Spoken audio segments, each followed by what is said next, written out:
Hi everyone, this is Yoan and welcome back to a new episode. Today I'm going to share a new version of the dainty wallet. So many of you enjoyed the dainty wallet project that I shared a few years ago. Now with this new version, the size has been enlarged. So this version has 6 card slots, 3 on each side, and 2 larger compartments. Great for cash, receipts, or more cards. Now this time I use faux leather fabric for the flap and the D-ring tab instead of key fob, which I think really gives a nice accent to the wallet. The finished measurements are about 4 3/4 inch by 5 inches, and this one I made with canvas fabric, and this one I made with cork fabric. All in all, these are lovely, slim, and functional wallets, still on the smaller side, but with additional rooms if that's what you're looking for, and I'm pretty sure you're gonna love it. Alrighty guys, you can go get the PDF cutting instructions at YoanSewingStudio.com. It's free. I will put the link in the description box down below. So let's jump straight into the tutorial and please enjoy. First, we're gonna work on the flap. Take the flap panel, fold the flap in half widthwise, just so you can get the centerfold crease. Apply some fabric glue on one half of the flap panel. Use a good quality fabric glue that also specified that can be used for cork or faux leather fabric. If you're not sure, you may want to do a little bit of testing beforehand. Once you've done that, you want to fold the flap in half, finger press, and then you want to lay heavier object on top of the flap. I use my pattern weights here. And then you want to set this aside. Let it set for a few hours or according to the manufacturer's instructions. Now let's work on the D-ring tab. So you want to cut a piece of strip from the faux leather or cork fabric. And just like what we did earlier with the flap, you want to apply a little bit of glue on one half side of the strip. Slide the D-ring halfway through, just like so. And then fold the strip in half. And then press it with your finger so that the glue will stick to the fabric. And again, you can place a heavier object over it and then set this aside for now. And in the meantime, we're going to work on the wallet interior. Now we're going to make the card pockets. So you want to take one of the card pocket panel, apply some lightweight interfacing on the wrong side, center the position of course. Using a fabric marker, you want to measure and draw the fold lines, just like shown on the screen right now, or you can refer to the PDF. And don't forget to mark the top so that you won't accidentally fold from the wrong side. We're gonna start folding and pressing from the bottom. First, we're gonna fold this last line at the bottom. Using a thin ruler as your guide, you wanna fold towards the top and then press. Open the fold and then you wanna fold the next line towards the bottom. So let's bring this fold down. Now on the right side here, you should see the first slot forming and then press. Fold the next line towards the top and then press. Now again, we're gonna open the fold and then fold the following line towards the bottom. Now on the right side here, the second slot should form.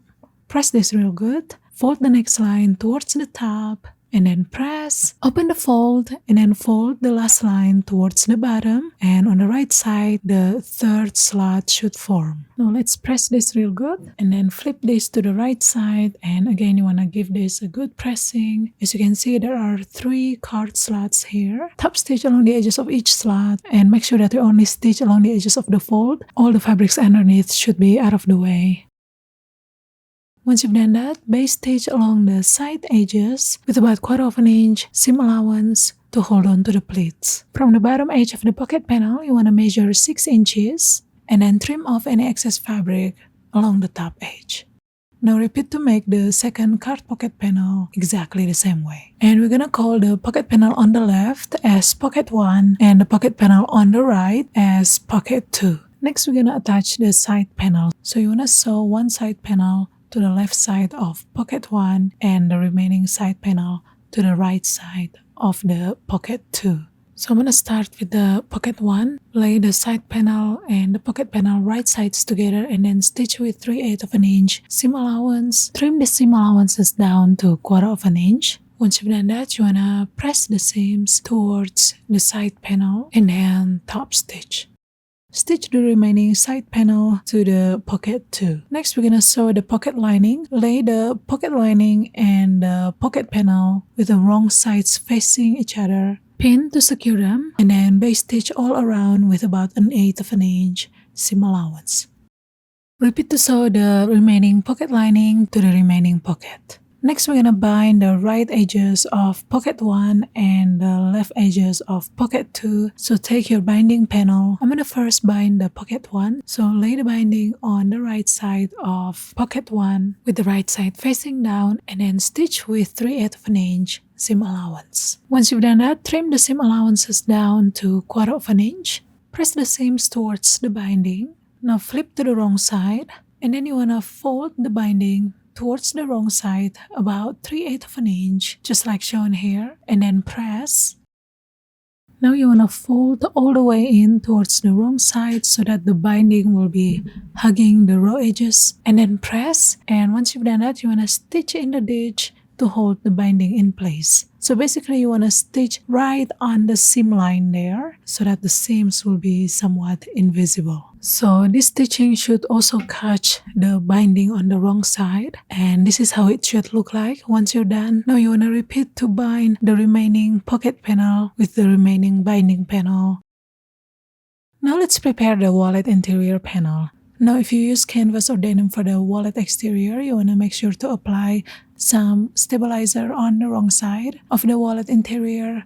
You don't need any stabilizer if you use faux leather or cork fabric as the wallet exterior. Now with the wallet interior facing right side up, lay pocket 1 to the left side of the wallet interior. With the right side facing up, of course, match the side edges of the pocket with the side edge of the wallet, and the bound edge should be facing towards the center. Now you want to repeat the position pocket 2, the opposite side.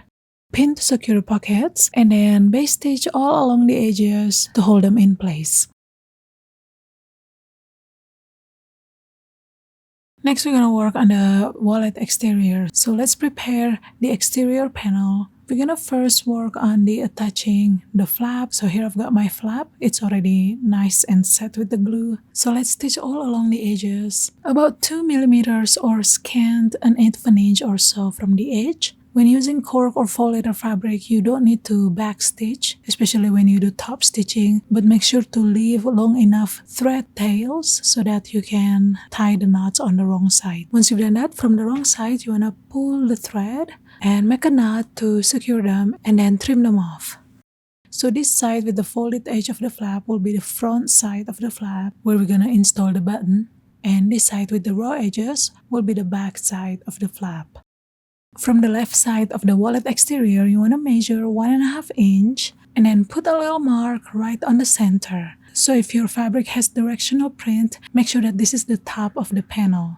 Using the 1.5 inch point mark as the guide, you want to position the flap so the back side of the flap should be sitting right on that mark. Make sure that it is centered. To temporarily secure the flap, you can apply just a little bit of glue right along the edge there. You don't want to go overboard, and then let's reposition the flap again, and then you can let this set for a little bit.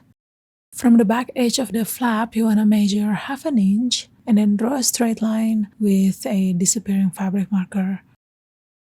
And then stitch a rectangle, also an X, just like that, to secure the flap. Alright, as usual, to make your life much easier, I highly recommend to use walking foot, especially when you're stitching through so many layers of fabric to keep everything in place. And there you go. The flap has been attached, so you should end up with something like this. And here's an example with directional print fabric, so make sure that you follow accordingly. Now we're gonna start attaching the button. So from the right side edge of your wallet exterior, you wanna measure 1.25 inch and then put a little mark right on the center. On the wrong side here, you want to apply a little bit of stabilizer just around the mark area. Now I simply cut a piece of cork fabric here, the same fabric I used, and glue it to the wrong side. This will support the button when you install it. Now you want to install the male button on this mark line according to the manufacturer's instructions. Next, you want to measure 3/8 of an inch from the front edge of the flap and then put a little mark right on the center. And then you want to install the female button right on this mark according to the manufacturer's instructions. Now we're gonna install the D-ring tab. So you wanna measure 1/2 inch from the edge, and then with a disappearing fabric marker, you wanna draw a straight line, just like that. Position the D-ring tab about 3 inches from the left side and 3/8 of an inch from the top, with the marked side facing up. You wanna make sure that the ring tab is sitting on the same side as the flap. And then mark it right on the tip of the D-ring. Apply just a tiny little glue on the wrong side, just along the bottom, and then place the D-ring tab to the same position. Again, place a heavier object over it, and then let the glue set just for a little bit. Once the glue has been set, you wanna stitch a rectangle from the bottom up to the 1/2 inch point mark. And you can also add an X, just like shown on the screen right now. And that's it, guys. The D-ring tab is done. Now, if you wish to add RFID blocking fabric to your wallet, this is the time to do it. You want to cut one piece exactly the same size as the wallet exterior, layer it on the wrong side of the exterior panel, and then pin and then base stitch all around with about 1/4 inch seam allowance. And that's it. Now it's time to assemble the wallet. So with the exterior panel facing right side up, the flap should be on your left hand side and the button on your right hand side. Next, you want to take the wallet interior. Pay attention to the orientation, so make sure that the top of the wallet interior will face the top of the wallet exterior, just like what I'm showing you here. So you want to lay the wallet exterior and the wallet interior with the right sides facing. Move the flap out of the way as far as you can. And then you want to pin all around. Mark an opening at the bottom about 4 inches or so. Now stitch all around with 3/8 of an inch seam allowance, leaving the 4-inch opening at the bottom. When you sew, pay attention as you pass through the flap and the D-ring tab. You want to make sure that they are out of the way and you won't accidentally stitch through them. Now you want to snip all the corners. Be careful not to cut through the stitches. And then trim off the seam allowances of the sides and the top. Trim as close as you can to the seams, but again, be careful not to cut through the stitches. Do not trim off the seam allowances of the bottom, since we need that extra seam allowances fabric to fold and close the opening later.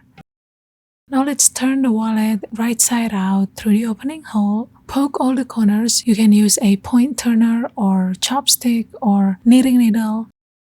If you have a hero marker, you can use that to press along the seams, or you can also use your hands to press it. Fold the raw edges of the opening hole towards the wrong side, about 3/8 of an inch, and then secure with some sewing clips. And once everything is secured, you want to top stitch all around to close the opening and to finish the wallet.